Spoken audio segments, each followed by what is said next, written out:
کندھوں پر 12,000 لاشیں ہیں. وہ مولی گاجروں کی طرح مولی گاجریں نہیں کٹی. قربانی کی عید پر جیسے بھیڑ بکریاں اور دمبے کاٹے جاتے ہیں ویسے وہ نہیں کٹے. یہ تو طیبہ طاہرہ عابدہ عاتقہ لائقہ عفیفہ پاکیزہ مقدسہ عظیمہ حضرت اما عائشہ الصدیقہ کے دوپٹے پہ کٹے ہیں. انہوں نے ابو بکر کی عزت کا پہرا دیا ہے. وہ عمر کے نام پر کٹ گئے ہیں. وہ عثمان کے حیا پر دنیا کے سامنے سب کچھ قربان کر گئے ہیں. وہ علی المرتضیٰ کے نام پر اپنی جوانیاں لٹا گئے ہیں لیکن آقا کو بھی پوچھے نہیں چھوڑا. وہ آقا جو بدر الدجا شمس الضحیٰ آفتاب ہدا نور ہدا سرفراز رضا تاجدار غنا ابن عبداللہ جگر گوشہ عامرہ امام حرم حکمران عرب قائد انسانیت فخر کنین صاحب کرم کا سید الاولی سید الاخری اکرم الاکرمی شفیع المسلمین راحت للعاشقی رحمت للعالمین امام الانبیاء فخر انبیاء تاجدار انبیاء خاتم الانبیاء وجہ کائنات مقصود کائنات عطرت کائنات وحدت کائنات مودت کائنات اخلاق کائنات گفتار کائنات للکار کائنات یلغار کائنات ہمت کائنات قوت کائنات جرت کائنات استقامت کائنات جمال کائنات کمال کائنات محبت کائنات الفت کائنات عشق کائنات فصاحت کائنات بلاغت کائنات مسکراہٹ کائنات رحمت کائنات حضرت محمد مصطفیٰ صلی اللہ علیہ وسلم کہا جاتا ہے جن کی محبتیں نبھا کر جن سے وفائیں کر کے جن کے چچے عام کر کے جن کو عظمتوں کو بلندیوں پہ لے جا کر جن کا دفاع کر کے بدر میں احد میں خندق میں خیبر میں تبوک میں یرموک میں موتا میں ذات الرقا میں سلاسیرہ میں پیرے میں اونا میں حمراء الاسد میں جوانیاں لوٹا کر کبھی 14 جنازے اٹھائے گئے کبھی 70 جنازے اٹھائے گئے کبھی 19 جنازے اٹھائے گئے کبھی 18 جنازے اٹھائے گئے کبھی 22 جنازے اٹھائے گئے کبھی 57 جنازے اٹھائے گئے کبھی 267 جنازے اٹھا کر محمد کی عزت کا پہرا دیا گیا. ویسے ہی ان کے ماننے والوں نے حق نواز سنگھی اشار القاسمی ضیاء الرحمان فاروقی اعظم تارک اور علی شیر حیدری نے اپنی جوانیوں کو لٹا کر دنیا کو بتا دیا جیسے ابو بکر محمد کے لیے کٹ گئے تھے ہم ابو بکر کے لیے کٹ رہے ہیں ہم عمر کے لیے جا رہے ہیں ہم عثمان و علی کے لیے قربان ہو رہے ہیں ہم حسین کے لیے جا رہے ہیں. وہ جو دنیا کے بادشاہ بن کے آئے ہیں جنت کے بادشاہ بن کے آئے ہیں ہم امیر معاویہ کے لیے جائیں گے جو پوری کائنات کے بادشاہ بن کے آئے ہیں. نعرہ تکبیر تاج و تخت ختم نبوت شہداء اسلام. الحمدللہ مجھے یہ فخر ہے میں اس صف میں کھڑا ہوں جس صف میں ایسے بھی راہی آئے. مجھے کل قاری شفیق ڈوگر صاحب ہمارے راہبر ہیں اس علاقے کے سیالکوٹ ضلع کے ذمہ دار ہیں. کل کسی جگہ ملاقات ہوئی تو وہ فرمانے لگے میں نے ان کو کہا کہ میں جام پور گیا تھا. وہ کہنے لگے کہ وہی جو ڈیرہ غازی خان یا راجن پور کے علاقہ کا ہے. میں نے کہا جی وہیں گیا تھا. انہوں نے پھر واقعہ سنایا. وہ فرمانے لگے کہ یہاں کمالیہ شہر میں جماعت کا اجلاس تھا. شیخ اکمل صاحب لاہور کے ذمہ دار تھے میں سیالکوٹ کا ذمہ دار تھا. مولانا فیض الحق عثمانی جام پور کے ذمہ دار تھے میرے والد کے درینہ دوست تھے. وہ بھی اس اجلاس میں شرکت کے لیے آئے ہیں. ہمارے ساتھ بیٹھے گفتگو کر رہے تھے. کرتے کرتے ہم نے دیکھا کہ خوشبو آنا شروع ہو گئی. توجہ میری طرف ہے وہ بولے تو صحیح توجہ ہے تو ذرا بلند آواز سے کہیں سبحان اللہ. ابھی تو خوشبو کا عقیدہ سنانے کے لیے مفتی حسن صاحب نے بھی آنا ہے یا نہیں آنا. تو ابھی میں جو خوشبو کی بات کر رہا ہوں وہ بھی سننا پڑے گی. فرماتے ہیں کہ خوشبو آنا شروع ہوئی ہم ادھر ادھر دیکھنے لگے. کہتے ہیں کہ میں نے شیخ صاحب سے کہا شیخ صاحب بڑی خوبصورت خوشبو آ رہی ہے کیڑا سینٹ یا کیڑا عطر لا کے آئے ہو. وہ کہنے لگے میں نے تو لگایا ہی نہیں. وہ مجھے کہنے لگے آپ نے لگایا. میں نے کہا میں نے بھی نہیں خوشبو لگائی. اور یہ کیسی خوشبو ہے لگائی 2 گھنٹے پہلے وہ رب آئے یہ اب کیوں پھوٹ رہی ہے. ہم نے مولانا فیض الحق عثمانی سے کہا کہ جی آپ نے کون سا عطر لگایا ہے ہم نے آج تک ایسی خوشبو نہیں سونگھی. وہ کہنے لگے میں تو نہا کے سیدھا آ گیا ابھی آپ کے سامنے غسل خانے سے نکلا ہوں. کہتے ہیں یہ باتیں کر رہے تھے اتنی دیر میں ان کا وقت قضا آ گیا. ان کی زبان پر اللہ کے نبی کا کلمہ جاری ہوا اور وہ فوت ہو گئے. کہتے ہیں کہ جب فوت ہوئے تو وہ خوشبو بڑھ گئی. تو پھر ہمیں اندازہ ہوا کہ جو خوشبو آ رہی تھی، جن فرشتوں نے جان نکالنی تھی، وہ اس ولی کے لیے خوشبو لے کے آئے تھے۔ وہ فرماتے ہیں کمالیہ کے اندر ان کی جان نکل گئی۔ قاری صاحب کہتے ہیں ہم جام پور ان کے گھر چلے گئے۔ ہم نے ان کے گھر والوں سے پوچھا کہ آخری دنوں کی کوئی روٹین بتائیے، چونکہ ان کا میرے والد سے تعلق تھا۔ ان کی بیٹی نے جواب دیا کہ 3 دن ایسا ہو گئے کہ ہر روز مجھے خواب میں میرے والد فیض الحق عثمانی اور مولانا ضیاء الرحمان فاروقی خواب میں آتے ہیں۔ اب یہ دونوں دوستوں کا آپس میں جو مخاطب ہونے کا انداز ہے وہ یوں ہے، فاروقی صاحب کہتے ہیں فیض الحق عثمانی آجا میں تینوں نال جنت وچ لے کے جانا چاہنا۔ سبحان اللہ۔ تو آگے سے فیض الحق عثمانی کہتے ہیں کہ نہیں فاروقی صاحب، ابھی مجھے کچھ کام کرنا باقی ہے۔ کہتے اگلے دن پھر خواب میں آئے، یہی زبان دہرائی گئی۔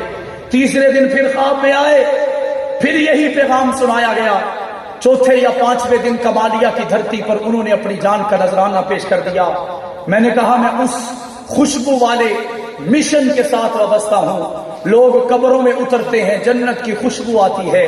ہم نے صحابہ کی خوشبو کو لے کر دنیا میں پھیلانا شروع کیا ہے۔ ہمارا بندہ ابھی جان نہیں دیتا، خوشبو پہلے جاری ہو جاتی ہے۔ اور میں صحابہ کی بات کر کے ایک چھوٹی سی مثال پیش کر کے اجازت چاہوں گا۔ آپ کی توجہ ہے؟ ذرا بلند آواز سے کہیں نا سبحان اللہ۔ میرے آقا کے 3 صحابہ سب سے زیادہ خوبصورت ہیں۔ کتنے؟ پہلے صحابی کا نام ہے حضرت خباب ابن عدی۔ کیا نام ہے؟ وہ بولے تو صحیح۔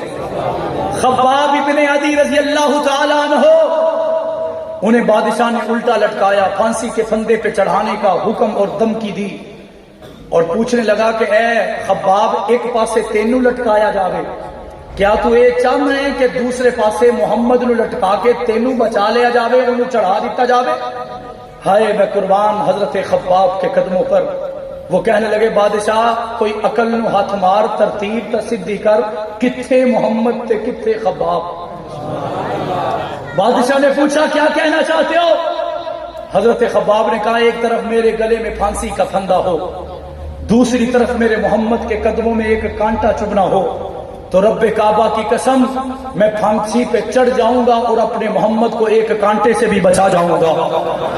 یہ میرے محمد کے صحابہ ہیں۔ دوسرے صحابی جو خوبصورت ہے ان کا نام ہے دحیہ کلبی۔ کیا نام ہے؟ دحیہ کلبی رضی اللہ تعالیٰ عنہ۔ ان کا واقعہ اگلی دفعہ سنائیں گے۔ تیسرا جو سب سے زیادہ خوبصورت صحابی ہے، ویسے تو سارے صحابہ حسین ہیں، لیکن جو حسینوں میں بھی احسن ہیں ان میں تیسرا نمبر حضرت حذیفہ سہیمی کا ہے۔ کس کا ہے؟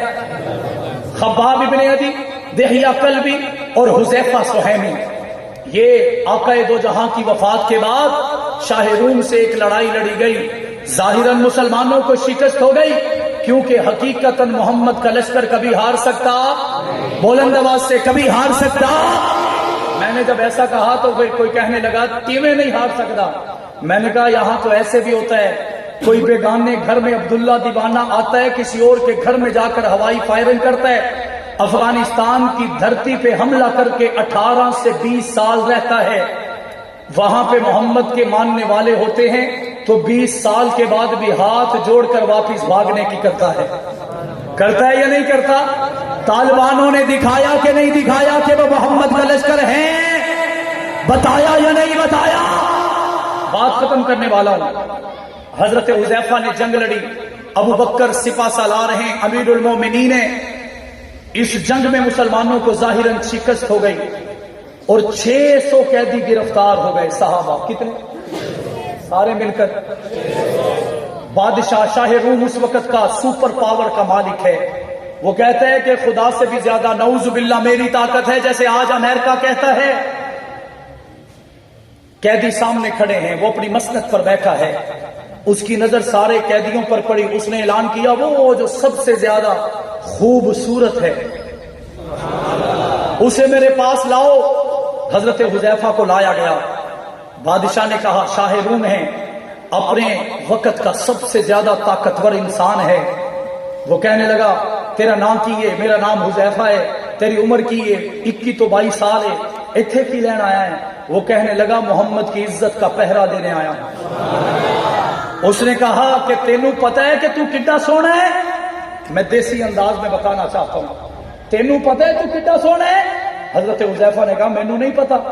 اس نے کہا شاہی آئینہ منگواؤ، شاہی شیشہ لایا گیا، میرر لایا گیا، حضرت حذیفہ کو اس میں ان کا چہرہ دکھایا گیا اور کہنے لگا انہاں 600 بندیاں چ کوئی ایک بھی ہے جڑا تیرے نال حسن وچ رلدا ہوئے تے انہاں بدواں دے پیچھے لگ کے کیوں آ گئے ہیں؟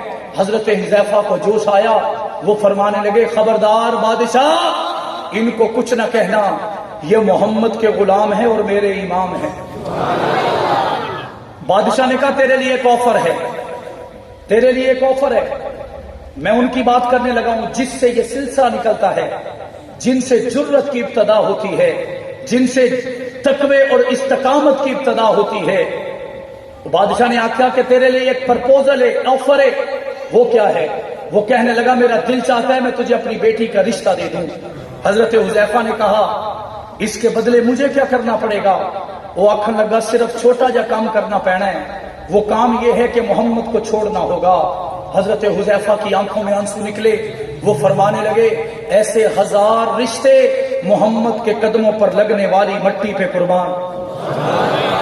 بادشاہ نے کہا صرف رشتہ نہیں دوں گا، سپر پاور کا مالک ہوں، آدھی ریاست بھی تجھے، آدھا ملک بھی تجھے دے دوں گا۔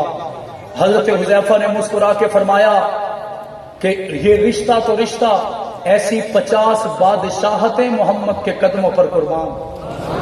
بادشاہ کو غصہ آیا، اس نے کہا ابھی اس کا علاج کرتے ہیں، بات ختم کرنے لگا ہوں، ابھی اس کا علاج کرتے ہیں۔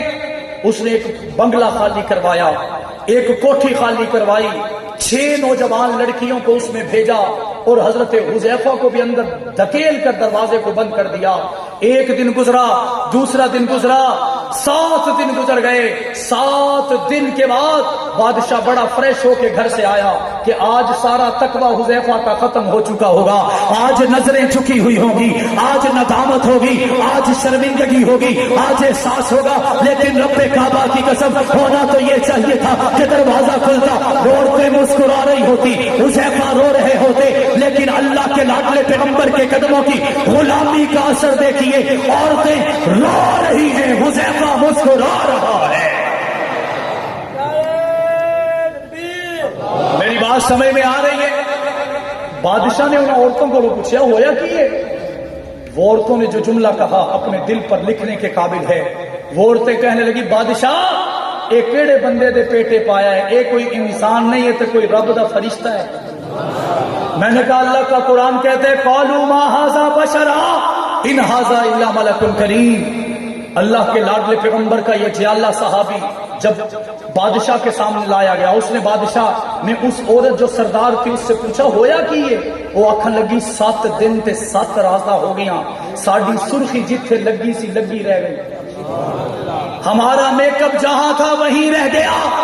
اور اس نوجوان نے 7 دنوں میں ہر کوشش کے بعد بھی ایک مرتبہ بھی نظر اٹھا کے ہمیں نہیں دیکھا ہے۔ اور بادشاہ کو غصہ آیا، انہیں آخیا میرے تخت دو، انہیں انکار کیتا ہے، انہیں میرے تخت دے سامنے باندھ دیو۔ اب حضرت حذیفہ کو باندھنے کے لیے رسی نہیں لائے گی، میخیں حضرت حذیفہ کے ہاتھوں میں ڈالی گئیں۔ مجھ سے پوچھو گے میخیں کسے کہتے ہیں تو آج کے زمانے میں اس کی کچھ شکل آج کے علاقے کے، ہمارے علاقے کے کیلوں سے ملتی ہے۔ کیل لے کر حضرت حذیفہ کے ہاتھوں میں ٹھونک کر انہیں دیوار کے ساتھ جوڑ دیا گیا، جڑ دیا گیا۔ اب ان کے ہاتھوں سے خون نکل رہا ہے۔ حذیفہ مسکرا کے کہتا ہے اے اللہ کے لاڈلے پیغمبر، یہ ایک ایک قطرہ آپ کی محبت میں گر رہا ہے، اور اس گرنے کے بعد بھی حذیفہ کا جذبہ بلند ہو رہا ہے۔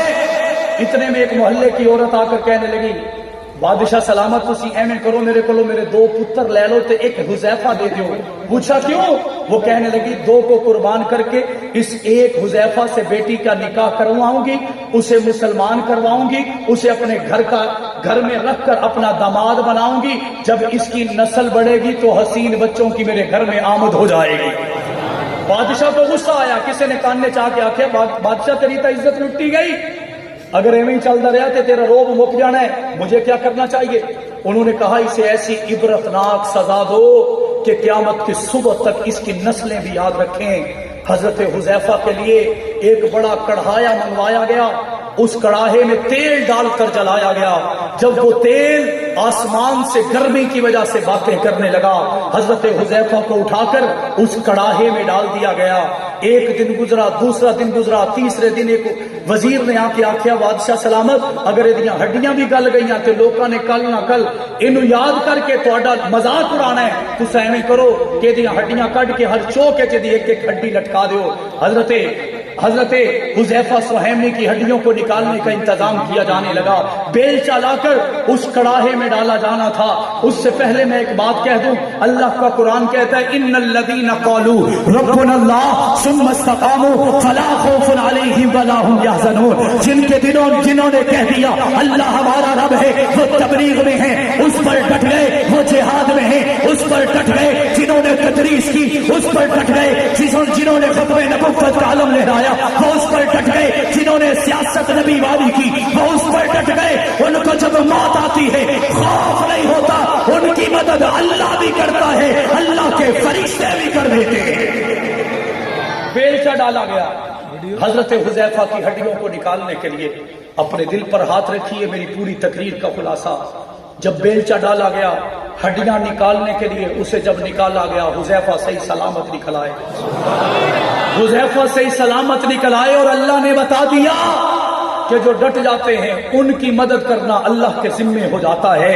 میں نے کہا پھر مجھے یاد آیا کہ وہ مدد وہاں ہی صرف نہیں ہوئی جب حق نواز جنگی کو میاں والی کی جیل میں 48 گھنٹے الٹا لٹکایا گیا, مارا گیا, پیٹا گیا, گھسیٹا گیا. ایک روایت کے مطابق جب انہیں لٹکایا گیا ان کی ایک بازو بھی ٹوٹی ہوئی تھی. 48 گھنٹے یعنی 2 دن الٹا لٹکانے کے بعد جب حق نواز کے چہرے کو دیکھا وہ مسکرا رہا تھا. جیلر پوچھا مولوی کیڑی مٹی دا بنیا ہے؟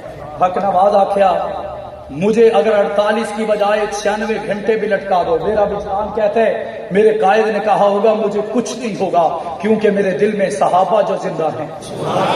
نثار القاسمی آئے, ذبح ہو گئے. ضیاء الرحمان فاروقی آئے, لندن میں ان پر ایک قاتلانہ حملہ ہوا. ویسے ان پر 13 سے 14 قاتلانہ حملے ہوئے. جو انگلینڈ میں ان پر حملہ ہوا وہ 14 دن تک بے ہوش رہے. ان کی آنکھوں کا یہ چمڑا ٹوٹ کر زمین پر گر کر رہا, جس کو لگانے کی وجہ سے 50 سے 60 ان کے سٹیچز یعنی ٹانکے لگائے گئے. 14 دن کے بعد جب ہوش آیا ان کے ایک دوست نے کہا مولوی صاحب آج تو بعد تسی پاکستان نہیں جانا, تانوں انگلینڈ دے وچ اتنا خطرہ ہے تے پاکستان وچ تہاڈی جان نو کتنا خطرہ ہوئے گا, اس لیے تہاڈے بچے بھی ایتھے آن گے, اسی انہاں دا انتظام بھی کران گے. میرے والد نے رو کر کہا مجھے مت روکنا بھائی, میں تجھے بتانا چاہتا ہوں میرا صدیق سے ٹانکا حق نواز کے ذریعے جڑ چکا ہے, میرا فاروق سے ٹانکا جڑ چکا ہے, میرا عثمان و علی سے ٹانکا جڑ چکا ہے. اب تو میرے قدم بھی حق نواز کے لیے ہوں گے, جوانی بھی حق نواز کے لیے ہوگی, قلم بھی حق نواز کے لیے ہوں گے, میری خطابت بھی حق نواز کے لیے ہوگی. آج نہیں تو کل جب میری شہادت کا وقت آئے گا میرے کفن کا کپڑا بھی حق نواز کا پرچم بن جائے گا. پھر انہوں نے وفائیں نبھائی. اعظم طارق قبر میں اتر گئے, ان کے جسم پر 52 گولیاں لگیں جو چھو کر گئیں. 500 سے زیادہ گولیاں ان کی گاڑی کو لگیں. اور پوسٹ مارٹم کرنے والا ڈاکٹر کہتا ہے کہ میں نے اعظم طارق جیسا جرت والا انسان نہیں دیکھا. کیسے نہیں دیکھا؟ وہ کہنے لگا 52 گولیاں حق نواز کے اس غلام کو لگ رہی تھی, لیکن اس کے دل میں ذرہ برابر بھی خوف نہیں تھا, اور اس کی زبان پر اللہ کے قرآن کے ترانے پڑے جا رہے تھے. علامہ علی شیر حیدری, بات ختم کرنے لگا ہوں. علامہ علی شیر حیدری آئے آپ کے گجرانوالہ کے قریب کسی گاؤں میں, تو وہاں پہ کسی بندے نے ان سے کہہ دیا حیدری صاحب زیادہ چون نہ ہو, تو انہوں نہیں پتا کہ جدو جنت ملنی ہے نا جنگوی صاحب اتلے پورشن تے ہونے نے, قاسمی صاحب اتنے ہونے نے, فاروقی صاحب تے اعظم صاحب اتنے ہونے نے, کہ تہاڈا جنت تے دردہ تھوڑا نیواں ہونا ہے. انہوں نے پوچھا کیوں؟ وہ کہنے لگا وہ سارے حافظ قرآن ہیں اور آپ حافظ قرآن نہیں ہیں. علامہ علی شیر حیدری بات دل پہ لے گئے. اسی گجرانوالہ کی جیل میں انہیں 60 دن کے لیے نظر بند کیا گیا. جب وہ باہر آئے تو مولانا لدھیانوی نے چند دن پہلے اس واقعے کی تصدیق فرمائی. وہ کہنے لگے جب باہر آئے انہوں نے اس نوجوان کو بلایا اور بلا کر کہا آؤ میرے گلے لگ جاؤ, تمہیں مبارک ہو, ان 60 دنوں میں سے میں 29 دن میں اللہ کے قرآن کا حافظ بن چکا ہوں. حضرت مولانا محمد یوسف صاحب رشیدی کی خدمات کو خوبصورت انداز میں پیش کرنے کے لیے تشریف لا رہے ہیں شاعر انقلاب ملک شہادت علی طاہر جنگی، جن کی شخصیت کسی بھی تعارف کی محتاج نہیں ہے۔ میں بلا تاخیر ان کو مائک پر دعوت دے رہا ہوں۔ تشریف لا رہے ہیں شاعر انقلاب جناب ملک شہادت علی طاہر جنگی، ان کی آمد سے قبل بیداری کا سبوت دیجیے۔ نعرہ تکبیر۔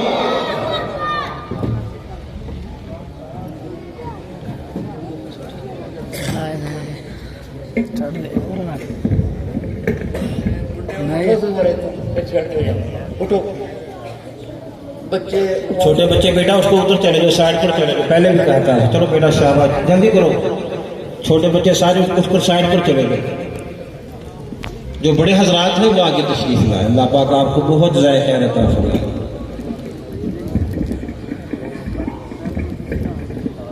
انتہائی ادب سے احترام سے حضرت کا کلام سماعت فرمائیں۔